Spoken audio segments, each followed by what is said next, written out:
Marcus Aurelius wrote, "He who is everywhere angry is nowhere.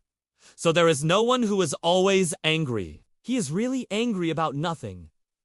We all know this truth, yet sometimes we get angry at the smallest of things. Even small children are capable of getting angry. They kick and scream at top of their lungs when they do not get what they want. But have you ever thought why we get angry?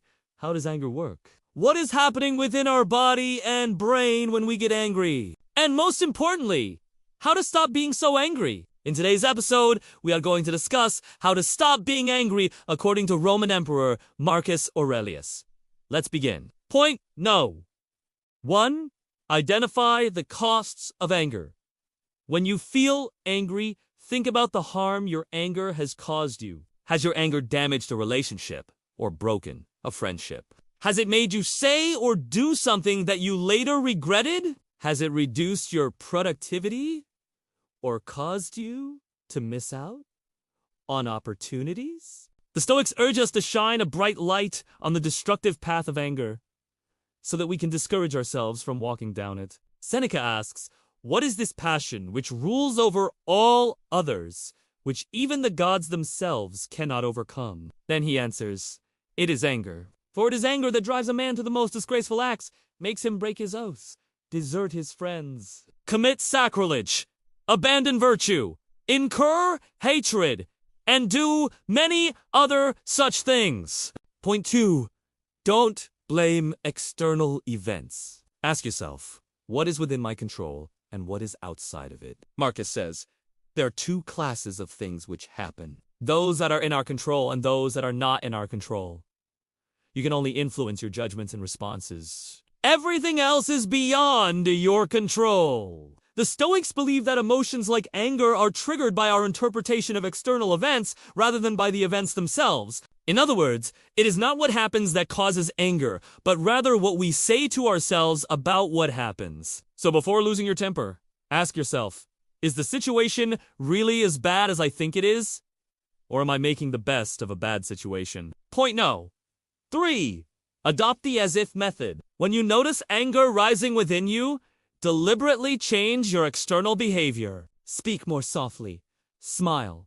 Slow your movements. It doesn't matter if you don't actually feel calm at first. By acting.com, you can eventually become calm. Seneca says, we must often act as if we had wings. You might ask, how can I act calm when I am feeling angry inside? Seneca believed that our external behavior could shape our internal state. By acting.com, even when we're feeling agitated inside, we can gradually bring our emotions into line with our actions. This idea is the basis of the Stoic practice of negative visualization, where we intentionally imagine and dwell upon negative scenarios in order to strengthen ourselves emotionally.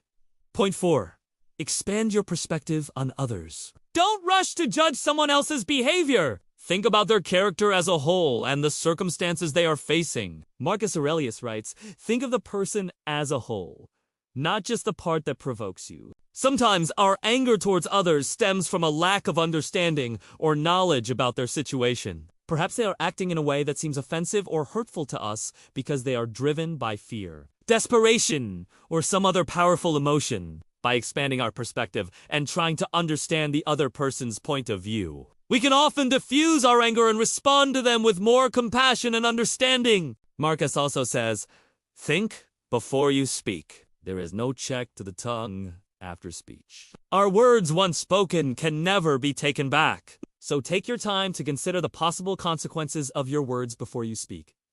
People make mistakes. That is part of being human. Don't let minor errors ruin your peace of mind. Let them go. Realize that everyone is doing the best they can, given what they know, what they believe, and the situation they find themselves in. Point 5.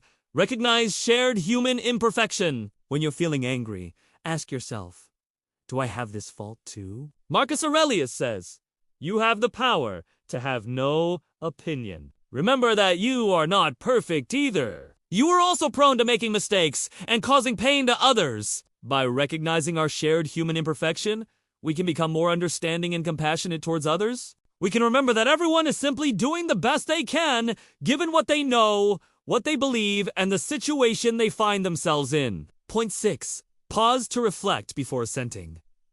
When anger arises, it often begins with an initial impulse. We feel a surge of irritation or annoyance, and this feeling quickly spreads throughout our body. At this stage, anger is under our control. If we pause and reflect on the situation, we can choose whether or not to give our assent to the initial impulse. If we refuse to give it our assent, anger will not develop into a full-blown rage. Seneca said, "It is not that life is short, but that we waste a lot of it." Similarly, it is not that anger is uncontrollable, but we give our assent to the initial impulse, thus allowing anger to take over us. Point number 7. Remember, when you find yourself in a situation that makes you angry, remind yourself that everything is temporary. Both you and the person you're angry with will die soon. You might be thinking, what does this have to do with anything?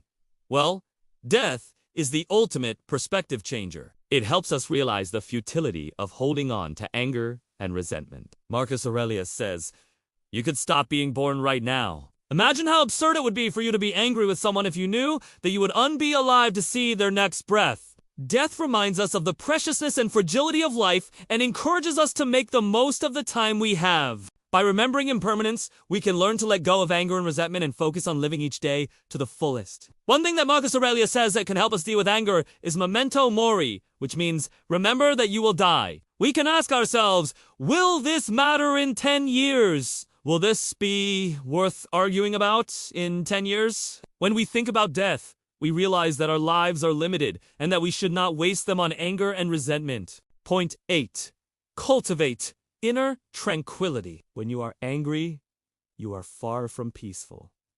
You are filled with tension and turmoil. Seneca believed that the Stoics should constantly strive to cultivate inner tranquility, a state of undisturbed calm and balance. In his essay on the shortness of life, he writes, "The chief task in life is to establish tranquility of mind. To achieve this tranquility, Seneca suggests several practices, including self-reflection, acceptance of what we cannot control, and focusing on the present moment." Seneca believed that by practicing these techniques, we can attain a state of inner peace that is resistant to the disturbances of anger. Anger makes us vulnerable to external events and distractions, pulling our attention away from what is important. In contrast, tranquility allows us to remain centered and focused on our goals, even in the face of adversity. It enables us to respond to challenges with wisdom and resilience rather than impulsively or destructively. These are the 8 ways to stop being angry, according to Roman Emperor Marcus Aurelius. Have you found this helpful?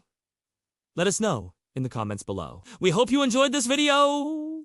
If you did, don't forget to show your support by clicking the like button and subscribing for more videos.